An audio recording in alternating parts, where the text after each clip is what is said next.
Olá! O vídeo a seguir tem como principal objetivo trazer o entendimento sobre o citoesqueleto. Bom, o que aconteceria se alguém entrasse na sua casa durante a noite e roubasse o seu esqueleto? Só para deixar claro, não é provável que isso aconteça, biologicamente falando. Porém, se isso realmente acontecer, a ausência do seu esqueleto poderia fazer com que seu corpo perdesse grande parte de sua estrutura.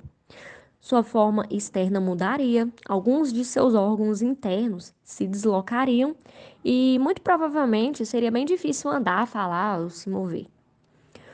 Curiosamente, o mesmo aconteceria com uma célula. Nós frequentemente pensamos sobre as células como geleias macias e não estruturadas, mas na verdade elas são altamente estruturadas em grande parte do mesmo jeito que nossos corpos. Elas têm uma rede de filamentos, né, conhecida como citoesqueleto, literalmente esqueleto da célula, que não apenas suporta a membrana plasmática e dá à célula uma forma geral, mas também que ajuda no correto posicionamento das organelas. Proporciona caminhos para o transporte de vesículas e em muitos tipos de células. Permitem que a célula se mova. Nos eucariontes, existem três tipos de fibras proteicas no citoesqueleto: os microfilamentos, os filamentos intermediários e microtúbulos. Aqui examinaremos cada tipo de filamento, bem como algumas estruturas especializadas relacionadas com o citoesqueleto. Boa noite. Hoje eu vou falar sobre os microtúbulos. Os microtúbulos são fibras espessas formadas de tubulina. A tubulina é um tipo de proteína globular, né? E os microtúbulos, eles apresentam como filamentos longos, como se fosse uns canudinhos, canudo. E eles atuam ajudando na movimentação da célula, que forma os cílios e os flagelos, e também na formação dos cromossomos, no processo de divisão celular e no processo de divisão das organelas. Eles são formados a partir do processo de polimerização de duas moléculas de proteínas, né, que são chamadas de alfa e de beta também, alfa e beta. E os microtúbulos, na maioria das células, eles ficam organizados no centrosoma. Também eles possuem diversas funções, como organização dos cromossomos, manutenção da fórmula celular, formação da parede celular, entre outros também. Eles participam também da constituição de estruturas como centríolos, os fusos mitóticos, cílios e flagelos. E pode ser polares, radiais e cinetocoros também. O filamento de actina é uma estrutura que é encontrada em células eucariontes e são bem flexíveis.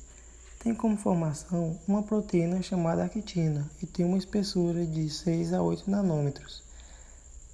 O filamento de actina é a mais fina entre elas e ela desempenha como função promover a formação do córtex celular e dar formação à célula, ou seja, dar rigidez e formato à célula.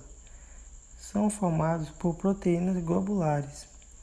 Os filamentos de actina formam feixes lineares e flexíveis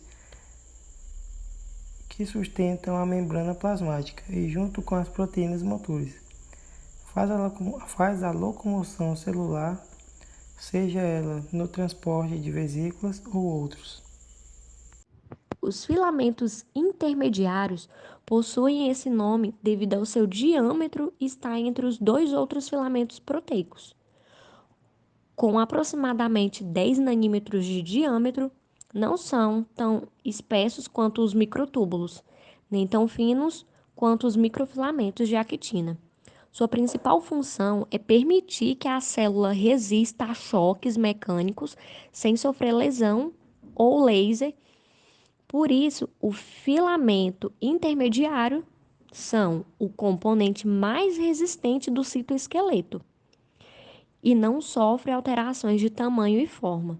Além disso, está disposto em toda a região celular, inclusive dentro do envelope nuclear, como uma rede proteica semelhante a cordas, que garante maior robustez à célula. Podem ser formados por proteína, diferente de acordo com a célula em que ela está desempenhando suas funções. A célula epitelial, por exemplo, possui filamentos de queratina que vão garantir maior resistência à célula e esfriamento e tensões mecânicas. Já nas células musculares, os filamentos são de vimentina. Os filamentos intermediários também ancoram o núcleo celular. Além de estarem presentes no axônio dos neurônios chamados de neurofilamentos e nas junções entre células, os demossomos, que garantem a estabilidade dos tecidos.